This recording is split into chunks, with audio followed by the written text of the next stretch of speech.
मथुरा में एक बहुत बड़े तेजस्वी राजा हुए जिनका नाम था उग्रसेन। बेटा एक भी नहीं था, मन में बेचैनी थी। संतों की कृपा बरसी, ब्राह्मणों की कृपा बरसी, पत्नी गर्भवती हो गई। और एक दिन पत्नी जंगल में गई थी, तो उसी जंगल में एक राक्षस था जिसका नाम था दुर्मिल। प्रतिमा गर्भवत शिशु पर पड़ गई, कंस उत्पन्न हो गया। संत ब्राह्मण इनकी जन्म पत्री बनाए और राजा उग्रसेन से बोले, राजन ये जो आपका बेटा है ये राजद्रोही होगा, कुलद्रोही होगा, शास्त्र के विरुद्ध आचरण करेगा। तो राजा बोले जब ऐसा बेटा है तो ऐसा बेटा हमें नहीं चाहिए। लता पता में लपेटकर गंगा जी में प्रवाहित कर दिए। और इधर गंगा जी के तट पर बैठ करके वसुदेव जी के पिता सूरसेन भजन कर रहे थे। तो छोटे से बालक को पाए, घर लाए, लालन पालन करके बड़ा कर दिए। नारद जी आए, कान में बोले आप सूरसेन के पुत्र नहीं, मथुराधीश राजा उग्रसेन के बेटे हो। वन में चला गया, घोर तपस्या किया। भोले बाबा प्रसन्न हो गए। भोले बाबा प्रसन्न हो गए, हे कंस हमसे वरदान मांगो। तो बोला प्रभु आप हमको ऐसा कोई वरदान दे दो जिससे मैं कभी मरूं ना, जिससे मैं कभी मरूं ना। बोले नहीं नहीं देखो ऐसा वरदान मुझे भी नहीं प्राप्त है, मैं ऐसा वरदान नहीं देता कि मैं ही आपको वरदान दूं, मुझे ही भागना पड़ जाए। ठीक है, एक धनुष दिए। बोले मथुराधीश राजा कंस इस धनुष को लेकर के जाओ, इस धनुष को नारायण के सिवा दूसरा कोई तोड़ नहीं सकता है, और इस धनुष को जो तोड़ सकता है वो तुम्हें छोड़ नहीं सकता। बहुत भारी सेना इकट्ठा कर ली। अगासुर, बकासुर, व्योमासुर, अरिष्ठा, धेनु, केसी, पूतना। मथुरा में यज्ञ चल रहा था, यज्ञ को विध्वंस कर दिया। संत ब्राह्मण सब भजे भजे उग्रसेन के पास गए, अरे राजन अनर्थ हो गया, अनर्थ हो गया। बोले क्या हुआ?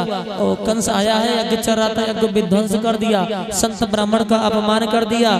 उग्रसेन बोले कहाँ है कंस, बुलाओ। कंस आया, बेटा मैं यहाँ का राजा हूँ।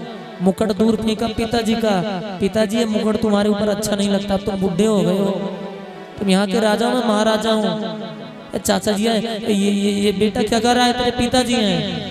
जेल में बंद कर दिया, पिताजी को अलग जेल में। दो चार लोग और आए, अरे लाला ये क्या कर रहे हैं? तेरे चाचा जी हैं, ताऊ हैं, तुम भी आओ, तुम भी आओ। सबको अलग अलग जेल में। ऐलान कर दिया कोई यज्ञ नहीं, कोई अनुष्ठान नहीं, जिसको यज्ञ करना है कंस यज्ञ करो, कंस शरणम मम मंत्र का जाप करो, कंस शरणम मम, कंस शरणम मम। संत ब्राह्मण छुप छुप करके भजन करने लग गए। कोई कितना क्यों ना पापी हो, दिल तो सबके होता है। एक दिन राजा कंस मंत्री के साथ महलों की तरफ जा रहे थे। इतने में मंत्री देखे कंस की आंख में आंसू भरे। अरे राजन बात क्या है, आज आपकी आंख में आंसू? मंत्री जी सामने देख रहे हो ना, ये जो बहन बैठी है, हाँ मालूम है कौन है? कौन है? बोले ये हमारी छोटी बहन है, देवक महाराज की पुत्री देवकी है। ये हमें देखती है ना, देख देख करके रोती है और कहती है विधाता आप पूरी सृष्टि तो बनाए, सबसे पापी अत्याचारी हमारे भैया कंस को क्यों बना दिए?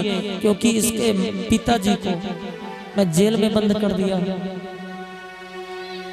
आंखें नहीं मिलाती मुझसे, इतना डरती है। पर देखना अपनी बहन का विवाह मैं बड़े धूमधाम से करूंगा, इसको इस बात का आभास नहीं होने दूंगा कि इसके पिताजी है नहीं। और कालांतर में अपनी बहन का पानी ग्रहण संस्कार अपने मित्र वसुदेव जी के संग में किया। बहुत धूमधाम से विवाह किया। कितने हाथी कितने घोड़े दान में दिया, सोने चांदी दिया। मंत्री जी लेकर के जा रहे हैं। थोड़ी दूर जैसे पहुंचे होंगे, कंस भजा भजा गया, मंत्री जी को नीचे उतारा। नहीं नहीं मेरी बहन है ना, अपनी बहन को ससुराल में छोड़ करके आऊंगा। और जैसे थोड़ी दूर लेकर के गया होगा कि इतने में तो आकाशवाणी हो गई कि अरे मथुराधीश राजा कंस, जिस बहन को आज तुम अपने हाथों से विदा करने के लिए ले जा रहे हो, इसी बहन का अष्टम पुत्र तुम्हारा काल होगा। इसी बहन का अष्टम पुत्र तुम्हारी चिता सजाएगा। इसी बहन के अष्टम पुत्र के हाथों तुम्हारी मौत होगी। कंस कांप उठा, थरथर सा कांप उठा, पर जोर से ठठारी मार के फिर हंसा। अरे आकाशवाणी क्या बोले? इसका 8वां गर्भ काल होगा। नहीं नहीं तुम झूठे पड़ जाओगे, ऐसा हो ही नहीं सकता। न रहेगा बांस तो कहां से बजेगी। आशाष्ट को हंतव्यम वसोहे बुधा, इसका 8वां पुत्र तुम्हारा काल होगा, तुम्हारी मृत्यु करेगा। हत्तव्यम वसोहे बुधा, देवकी के केसों को पकड़ा, जमीन पर पटक दिया। तलवार लेकर के मारने के लिए हुआ, वसुदेव जी चरण पकड़ लिए। राजन आप ऐसा मत करो मित्र, अभी तो जिस बहन का आप अपने हाथों से कन्या दान किए हो, हाथों में मेहंदी लगी है, उसी का वध करोगे, समाज आपको गालियां देगा। अभी अभी नहीं सुने आकाशवाणी क्या बोली, इसका 8वां गर्भ काल होगा। बस मैं इतना जानता हूँ कि जो हमारे शत्रु को जन्म देगी उसको मैं छोड़ नहीं सकता बस। अरे मित्र देखो, मृत्यु प्राणी नाम ध्रुवा, मरना तो एक दिन सबको पड़ेगा, चाहे अभी मर जाओ चाहे बाद में। तुरंत आज कंस बोला हमें ज्ञान का उपदेश मत दो। वसुदेव जी वचन के बड़े पक्के हाथ जोड़ लिए, क्योंकि पति का मतलब होता पत्नी की हर परिस्थिति में रक्षा करे, और पत्नी का मतलब होता है जो पति को पतन होने से रोके। पति गलत रास्ते पर जा रहा हो तो पत्नी रोके। बोले ऐसा है, इससे कोई डर नहीं है आपको, इसके पुत्र से डर है। मैं आपको वचन देता हूँ 8वां बेटा आपको दे दूंगा। तो कंस जानता है कि हमारे मित्र वसुदेव वचन के बड़े पक्के हैं। बोले ऐसे नहीं, वचन दो जब तक 8 बेटा नहीं हो जाता, कारागृह में बंदी बन के रहोगे। बोले ठीक है। वसुदेव जी महाराज की 7 पत्नियां थी, सबसे छोटी माता देवकी और सबसे बड़ी माता रोहिणी। जब माता देवकी के 6 पुत्र हो गए, तब रोहिणी के पहला पुत्र हुआ। माता देवकी के 7 पुत्र हुए, तो आज माता रोहिणी की 1 बेटा हुआ। और आश्चर्य की बात, माता देवकी का 7वां बेटा और रोहिणी का पहला बेटा है। धीरे धीरे समय आया, माता देवकी पहले पुत्र को जन्म दी, जिसका नाम कीर्तिमान। वसुदेव जी लेकर के गए, माता देवकी बहुत रुदन कर रही थी। वसुदेव जी बोले देवी आप दुख मत करो, हमें मालूम है वो कंस मारेगा नहीं, छोड़ देगा। लेकर के गए, कंस बोला वाह भाई वाह, तुम वचन के बड़े पक्के निकले, ये तो पहला है, हमें डर 8वें से छोड़ दिया। नारद जी आ गए 8 पंखुड़ियों का कमल लेके, इसमें से 8वां कौन है? बोले कोई भी हो सकता, कहीं से गिन सकते हो।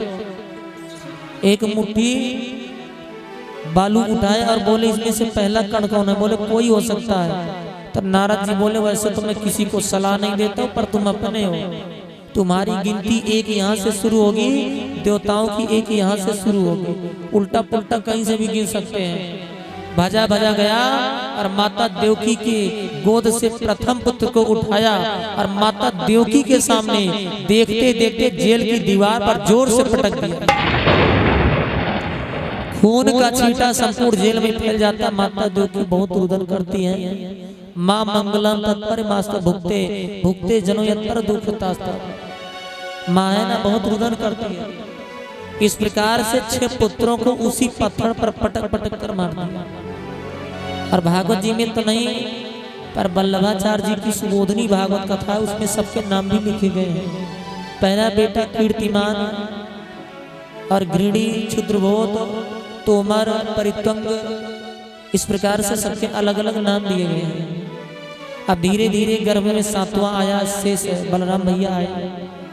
कन्हैया योग माया को आदेश दिए, हमारे शेष हैं, ऐसा करो इनको लेकर के जाओ गोकुल, माता रोहिणी के घर में प्रवेश कर देना।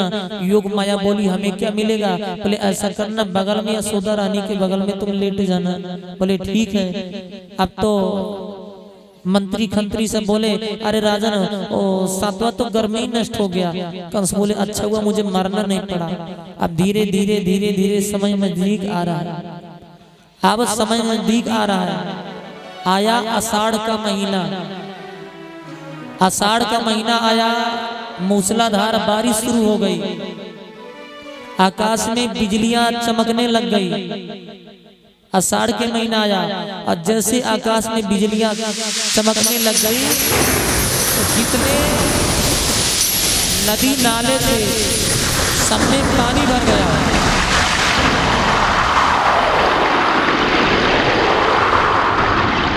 मेढक टर टर किसी आवाज करने लग गए,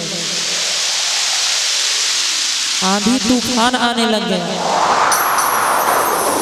धीरे धीरे धीरे धीरे पूरा आषाढ़ भी बीता। आषाढ़ के बाद क्या आया? हाँ, सावन। अब इसमें मंद मंद सी हवा बहने लग गई, बारिश आती फुहारों के द्वारा। संपूर्ण पृथ्वी मानो हरी भरी सी चादर ओढ़ ली। संपूर्ण पृथ्वी पर रंग बिरंगे छोटे छोटे कीड़े इधर उधर टहलने लग गए, दिखने लग गए। धीरे धीरे धीरे धीरे सावन भी बीता। अब कौन सा महीना आया? हाँ, इसी में कन्हैया आएंगे। भादों का महीना आया। कलियां मुस्कुराने लग गई, जमुना महारानी उफान लेने लग गई, गौशाला में गैये नृत्य करने लग गई, मोर बोलने लग गए, चिड़िया कलरव करने लग गई। बड़ा ब्राह्मणों के अग्नि कुंड में अपने आप अग्नि प्रज्वलित हो जा रही है। गैयों के स्तन से अपने आप दूध की धार बहने लग गई। सरोवर में रात्रि में कमल खिल रहा है, मालूम नहीं क्या होने वाला है। और जितने देवता हैं सब अपने अपने विमान पर बैठकर सब आज गोकुल की परिक्रमा लगा रहे हैं। मालूम नहीं क्या होने वाला है। और धीरे धीरे धीरे धीरे भादों का महीना, कृष्ण पक्ष, अष्टमी तिथि, बुधवार का दिन और रोहिणी नक्षत्र आया। रात्रि के ठीक 12 बजे वसुदेव और देवकी का कारागृह आज मानो सूर्य भगवान उदित हो गए। पीत पीतांबरधारी चतुर्भुज नारायण का प्राकट हुआ। वसुदेव और देवकी गहरी निद्रा में सो रहे थे। कंस 10,000 सैनिक लगा दिया था। अब 8वां आने वाला है, देखना कहीं जन्म लेकर के भागना न शुरू कर दे। 10,000 सैनिक लगा दिए थे। वसुदेव और देवकी गहरी निद्रा में सो रहे थे। भगवान आवाज लगाए, मैया मैया मैं आ गया। देवकी माता वसुदेव जी उठ के बैठ गए, मैं आ गया। मैं आपसे बोला था ना बेटा बन के आऊंगा, बेटा बन के आ गया। माता देवकी भूल चुकी थी।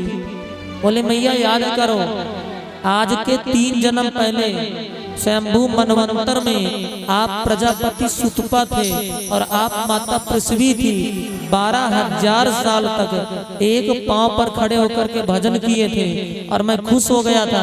मैं बोला मैया वरदान मांगो, तो आप बोली थी हमें आप जैसा बिल्कुल बेटा चाहिए। तो 3 जन्म से अपने जैसा बेटा खोज रहा हूँ, मिला नहीं, तो सोचा चलो आज मैं ही बेटा बन के चला।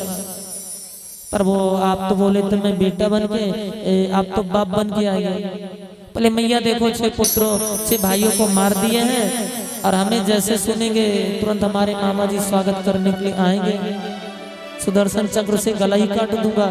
माता देवकी बोली नहीं नहीं, आप जो बोले तो ऐसा बनो, छोटे बन जाओ। पर बोले मैं छोटा बन जाऊंगा तो मेरी रक्षा कंस से आपको करनी पड़ेगी। वसुदेव जी बोले बेटा मैं कैसे प्रभु, मैं कैसे करूंगा? हाथों में बेड़िया, पाँव में बेड़िया। बोले ऐसा करो हमें लेकर के जाना गोकुल, और गोकुल में नंद बाबा के घर आज एक कन्या जन्म ली है, मुझे सुला देना, कन्या को लेके आ जाना। बोले ठीक है। भगवान छोटे से हो गए और फिर जेल में मालूम नहीं सूप रखा था कि दौरी, और जैसे वसुदेव जी हाथ को बढ़ाए समस्त बेड़िया आज सब टूट गई। 10,000 मंत्री खंत्री संतरी सब गहरी निद्रा में सब सो गए। काली रात्रि, मंद मंद सी हवा बह रही और वर्षा की छोटी छोटी बूंदे आ रही है। घोर अंधेरी रात। और वसुदेव जी फिर कन्हैया को ले लिए और सर पर रख लिए और लेकर के आज सीधे गोकुल जा रहे हैं। शेष जी सोचे देखो सही, अभी हमारे प्रभु छोटे से हैं और इतने हवा भी चल रही है, छोटी छोटी बारिश की बूंदे भी आ रही है। वसुदेव जी को इतना नहीं मालूम कि कुछ ढक लिए होते। भगवान अभी अभी तो बहुत लीला करनी है, कहीं भगवान को खांसी जुकाम हो गया तो शेष जी ही छत्र बन जाते हैं।